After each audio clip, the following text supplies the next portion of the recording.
Well, folks, Donald Trump is officially announcing his re-election campaign today at a rally in Orlando. And if you've been paying attention to the news or even the president's tweets, you've actually had people camping out for like a day and a half or even 2 days to see Donald Trump's speech down there in Orlando, Florida. On the same day, today, that Donald Trump is giving this massive "I am running for re-election in 2020" speech, the largest paper in Central Florida, the Orlando Sentinel, came out with their presidential endorsement for the 2020 election. And their endorsement on the day that Donald Trump is giving a rally in their city is as follows: anybody but Trump. This is incredibly significant. Obviously, the timing of it, they did it intentionally to coincide with the day Donald Trump's coming to their city to do this rally. The Orlando Sentinel is a highly respected and widely circulated paper in Florida. They also trend conservative. Now, I know in 2004 they backed Kerry, 2008 it was Obama, and then 2016 it was Hillary Clinton. But beyond that, they typically endorse conservatives far more frequently than they endorse Democrats. But here today, the entire editorial board has released an op-ed saying we endorse anybody but Trump.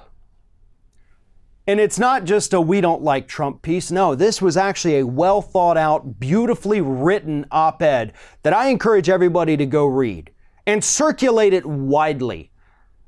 Links in the description of this video, by the way. But honestly, absolutely one of the best written pieces about Donald Trump. It's succinct, it's to the point, and it spells it out perfectly. I'm going to read you a couple excerpts here. First of all, after 2.5 years, we've seen enough. Enough of the chaos, the division, the schoolyard insults, the self-aggrandizement, the corruption, and especially the lies. So many lies, from white lies to whoppers, told out of ignorance, laziness, recklessness, expediency, or opportunity. They then go on to mention that the Washington Post has pegged his lies at over 10,000 in a little under 2.5 years. They continue here. Trump's successful assault on truth is the great casualty of this presidency, followed closely by his war on decency. Trump insults political opponents and national heroes alike with middle school taunts. He demonstrates no capacity for empathy or remorse. He misuses his office to punish opponents. Now, those are actually the characteristics of a sociopath, by the way. And yet here is this editorial board saying this is exactly what Donald Trump is. And they're not wrong. All of these assessments are 100% correct. They go on to talk about his accomplishments, right? Because he loves to tout that. They're like, yeah, the S&P was up 21% between Trump's inauguration and May 31st of his third year in office. During Obama's same time in office, it was up 56%. So yeah, Trump's bragging about how great it's doing under him, but technically he was doing better under Obama. Same thing with unemployment. Yeah, unemployment's down, but it also declined for 7 straight years under Barack Obama.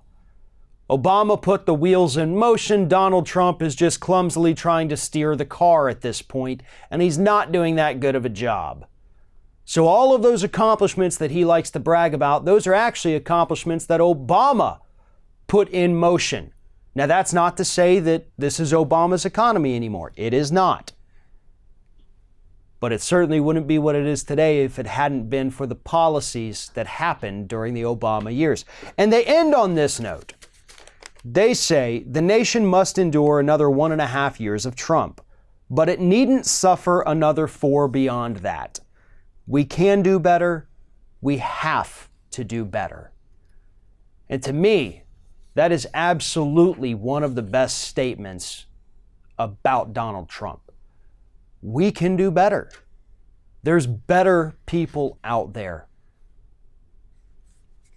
But all those people lined up for his rally, the ones sleeping out there on the sidewalks in tents for 2 days for no reason, for a rally they already probably had tickets for. Yeah, it makes no sense, but neither do Trump supporters. Those people want another 4 years. Hell, those people would probably take another 6 or 8 or maybe even president for life.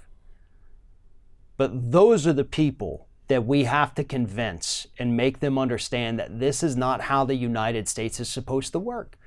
This is not how things are supposed to be, and this man has absolutely conned you and therefore initiated you into a cult of Donald Trump, and we are just trying to help you escape.